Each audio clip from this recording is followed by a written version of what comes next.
hosting. That's KC, right? Trying to. Co-host over here. Yeah. Yeah. KC's your handle. Yes, sir. Okay. Yeah. We're rolling. All right. Good morning, everybody. We're at the ATA show here at the Sitka booth, and we've got Chris, James, and Jim. They're here and going to tell us all about the new Fanatic system. So, Chris, what's up, man? Hey, it's nice to meet you. Hey! No fancy stuff. Yeah, we've reintroduced the Fanatic this year, and it's all about being quiet in the woods, and that's really what we set out to do. So just to give you a little explanation, James Black is an acoustic engineer. He's way smarter than I could ever be in my entire life, but he knows all about sound. And then I spent a lot of time talking with Jim. He is an outfitter based out of Alberta. His place is exceptionally quiet. I mean, to the point you can hear your own heartbeat. And so he's fanatical about being silent. So his place is a perfect proving grounds to go and experiment with this gear. But what we've done is we've changed the textile package completely. So it's a new Berber, it's a new insulation, and a new wind stopper. And the way we went about that is using this machine that's called the Gore Noise Analyzer. And what that allows us to do is like change the face textile, change the insulation, or change what we're doing in the construction. And before we have to build a whole jacket, we can go in and actually see what's happening from a noise signature standpoint. So maybe James can jump into that and explain that all. I'll probably give you the shorter version of it. We did a lot of tests. We used a lot of subjects and doing a lot of movements that are typical of bow hunting, like drawing a bow or reaching for your rangefinder. We had a tree set up in this isolation booth we had built, and we'd like rub up against it. But we took all that data that we had and we measured both the old Fanatic for all those people and all those movements. We measured the new Fanatic. And we wanted to look at where, in the region of where deer are most sensitive, what was that reduction from the old Fanatic to the new Fanatic. And we saw on average that there was a 6 decibel difference. And that's conservative because the new Fanatic was so quiet that a lot of times it wasn't even above the background. And so we know it's likely even lower than that. But there's something called the inverse square law, where if you take a point source and all that sound energy as it radiates out from there, it dissipates. And when it gets, so if you're at distance X and then you go to 2X, that's a 6 decibel reduction. And that's where we get that cutting the audible engagement distance in half with this 6 decibel reduction. And that's pretty much it. Yeah. I can give you the longer version, but I think that's about all you need. So, in general, so let's just take it down layman a little bit.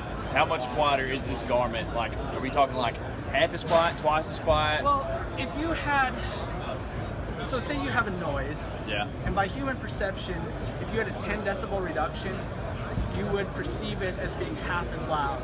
Okay. So by human perception, it's only, I don't know what it works out to be, maybe like 65% less. No, sorry, that's not right. It ends up being 65% of what it used to be. Yes, that'd be it's a better way considerable. to say it. Yeah. Yeah, but that 6 decibels, there's a number of different ways you can look at it. You can look at that 10 decibel means you're cutting it in half, but because it just kind of works out nicely, and we had that 6 decibel reduction, and that happens to be what it takes, or what you get when you double the distance. Yeah. So we're just kind of working backwards and saying, old Fanatic is out here, we're cutting that engagement distance in half because we saw this 6 decibel difference in our data. Yeah. Did you have a point, like a goal you're trying to hit, or was the goal to get it as quiet as a garment can The goal get? was just to get it as quiet as they could, and then it was more my job to quantify what that was, say how it would react in the environment, and how the deer would perceive that. Yeah. Cool. And essentially what that kind of means is if you were in the old jacket and you made a movement, for example, they could hear it 40 yards. In the new jacket, for example, they would have to be inside 20 and probably even closer than that, but that's conservatively saying for them to hear you. Yeah. So it allows, like, for example, if you were to make those movements, you can move more confidently without them alerting or letting them know that you're there. So drawing a bow, reaching for your rangefinder pocket, or running against a tree, those are the sounds that we look at. Gotcha. So you've made a garment that's integrated to be able to be a hunting garment. Like you've got the pockets for calls or whatever, but you want to be able to actually use that as opposed to, if you can't move to access the call or release the rangefinder, what's the point? Right? Correct, and we wanted to go into that lab environment. So Vortex has a room that's a climate chamber. It can go down to negative 50 degrees Celsius or plus 50 degrees Celsius. So Texas or Alberta basically is what we got going on here. And then so that's part of the lab test setting, because we could just go into a quiet chamber in a studio, but then we couldn't bring the cold in. So that's the way that we did that, and that was the lab testing side. And then where Jim comes in is his place. We go out and validate everything in the field. So there's about 12 field testers that were using the garments out throughout the course of the season. But then Jim's place, we can go, Jim Holt Jr.'s place in Alberta, we can go really early into November and get down to like negative 15 degrees in real world conditions and test the gear. And so maybe Jim can talk a little about what we're doing this. Yeah, that was really our concern in the north. It became very real, and what we were chasing was to get the quietest garments. We were very happy 2 or 3 years ago when the original Fanatic came out, or what the timeline is. But touching on what Chris had said, as far as the distances, the old Fanatic, we were pretty comfortable in the field at 20 yards. 20 yards and out, it was very, very, very quiet, 20 yards and out kind of thing. Yeah. And I personally was fighting for the quieter for what we were doing up there. But the new garment, these guys have quantified in terms of like a 50% mark, and I think that's right, because I call the new Fanatic a single-digit Fanatic. In other words, distances. I mean, I'm comfortable moving within 10 yards with the new Fanatic system because it's so quiet. And that's really what we were focusing on, is trying to do whatever was necessary with these guys doing the work to deliver to the north what we needed for the close range quiet. Because our game, at the latitude that we're at, I've hunted the Midwest, the Illinois, the Iowa, whatever, and there's a lot more cover noise there, and some of the guys might not notice, but where we're at, further north, cooler temperatures, less foliage, we need the quietest of the quiet, and that's what's exciting with the new Fanatic versus the old Fanatic. When the old Fanatic arrived, we were excited. It got it done for us, but the new Fanatic is a significant jump up. I say to guys, if technically James is saying it's 50% quieter thereabouts, I said that might be the technical side, but I'll tell you from a hunter's standpoint, it feels like it's 10 times quieter, because it's got that feel to it that you can't make noise. In a trade show like this, it's difficult to hear the noise. Sure. Everything sounds quiet in a room like this, but with what's happening in the north, the new Fanatic has gone from the old Fanatic being pretty quiet to the new stuff being silent. Yeah. So was there an actual, like, in the field difference this year with success that you saw people, whenever you all went up there and tested this? Absolutely, in terms of being able to move on deer and posts. Unfortunately, I didn't get a chance to hunt that much this year for other reasons, but you can tell, as a hunter, you're moving in a stand based on what you can get away with, and there's a psychology too. Even if you can get away with it, you're going, I can hear myself, I don't want to move, which can be a healthy thing anyway for a guy to stay still. But there's absolutely no question. In the north, my brother and I are hardcore whitetail bow hunters, and a few of us up there, as you might imagine, but we're speaking among ourselves, clear of the Sitka crew, how much better this stuff is. It's a game changer, and in my personal opinion, I've had an affiliation with Gore/Sitka for 20 years, and I'm standing at this show going, we've arrived. This is where we've wanted to get to, and we're here. There's going to be improvements from here on, but I'm telling you, from our end, we've arrived. We've finally reached our destination, and it's a phenomenal system. And it's the pack, the jacket, the bibs, and the pack that we've brought out as well. Yeah, that news. I mean, that's cool that you feel like you're there. Yeah, absolutely. That's an interesting thing. So let me ask you just a general thing about hunting that far north or in the cold. So it's very quiet because there's no airplanes or anything, right? You're just way up there. Does the cold actually make it to where it's louder when you move or whatever? So I imagine that particles, whenever you're getting colder, like just things in the air, everything's spread out, right? And this might be a question more for you. And whenever you're talking about like thick air, like down in the south when it's hot, it might not be quite as loud. Is that how it works? I suspect it's a little bit of both the fabric itself and then also just your perception. Yeah. Like I think as the wind stopper or just the Berber itself will get colder, there's maybe more chance of crinkling, or it's more rigid and the buckling.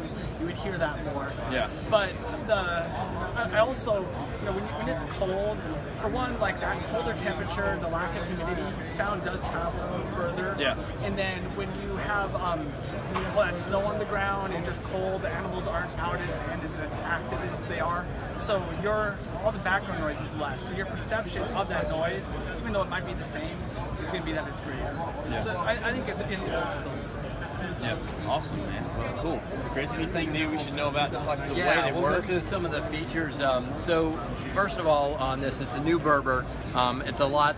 So this is actually what's called a sliver knit. This isn't a print. Each, like, if you want to talk about our yarn that comes out of here, is its own color. So that's actually like a white one, that's a black one, for example. So it's not a print. The print quality looks a lot better. You'll see on the arms here, this is actually a left-hand jacket and a right-hand jacket. So everything's flipped. So the cross tip is flipped for the hand muff. You'll see on the inside part of on your grip arm for your bow, for example, there's no Berber. So if I shoot righty, my left hand will have no Berber on it. And then on my draw arm, you'll see right here, there's no Berber on the inside right here as well. And that's so when you come back, there's no bulk in your elbow when you're at full draw. Oh, sweet. There's a magnet on the collar right here, full off-the-fade coverage as well. And then burrs are a major problem with Berber. So you'll see along the inline right here, along the front of the pant leg right here as well, and then along the gusset panel on the inside. Those are the key areas you tend to pick up burrs. Those no longer have Berber on them, so you can flick off burrs a whole lot more easily. And then additionally, one of the things I'm most excited about, will you hand me this jacket, please? Thanks, buddy. So, we all have our safety harness tethers. Most of us use a shoulder-mounted tether. Yes, sir. So you typically run those to the back of the jacket so your tether's not sitting against the back of your neck. I actually saw a picture of Tyler last year. I was like, what are you doing? And then, so this actually breaks apart right here. So when you don and doff your jacket, you can put this on over your tether. It's a slide to lock. See that pin and the way that's done there? You drop the pin in and you pull it over, and now it locks, so the snap won't come undone. So now when you take off your jacket, you never disconnect from the tree. That's smart. Or you put on your jacket, you never disconnect from the tree. So technically, the right way to put on and off a jacket is to throw your linemen's back around so you're always connected to the tree. I'm imagining a few guys cut the corners on that, and so this is that's a way to address that. Zippers are quite quieter. Pocket moves to the outside for your rangefinder. Also, your grunt tube can go inside of here. And then we introduced a new pack. So this is my personal pack right here. This is called the Fanatic Pack. It's all about being quiet. There are no plastic buckles anywhere on the pack to make noise. And anything that has a part in it that's hard gets put in a recessed panel. So you'll even see down here, these are all they can go back into a recessed port right here. See that? And then, so the way these work, I'll go ahead and show you on the side right here. This is kind of like a MOLLE system you've seen for military, but there's no plastic parts. So basically when you want to get into the pocket, you just slide that back out. There that comes. And then on the front of the bow, you can carry, on the front of the pack, you can carry your bow. So you run your stabilizer. If you're shooting a rifle, your optics come out of this port right here. Then flip it onto the other side. See these silent closures right here? Those go through. And then on the back of the pack is a recessed area. Out of this area right here comes this tension strap. So watch what happens when I loosen this. See, normally when you just run two straps, you see how sloppy it gets? But if I crank that down, now this pack is completely tied into the bow. So it really carries your bow really well without structure in the pack. And that's by design. So when I empty everything out of this pack, the pack falls in on itself and has less profile on the tree. Another thing you can do is, Tyler, if you see up there on that tree, you see those antlers? Those can go on the back of the pack as well. And then if you look down here, you'll see I can reach my hand all the way through. That's for the bases of your antlers. And then you nest the tines on the front. Sweet. So that's the new design of the Fanatic Pack, and these will all be out summer 2019. Awesome, man. Well, thank you so much for explaining all the system to us. I mean, it just looks like a great system, and I can't wait to kind of fiddle around with it a little bit more. So thanks to everybody for telling us all that you know about it, and can't wait for more cool stuff from Sitka, man. Yeah, nice seeing you. Thanks, guys. Thank y'all very much, Thanks for your time. Thanks for coming in. Thank y'all. And you would think it would just be Awesome.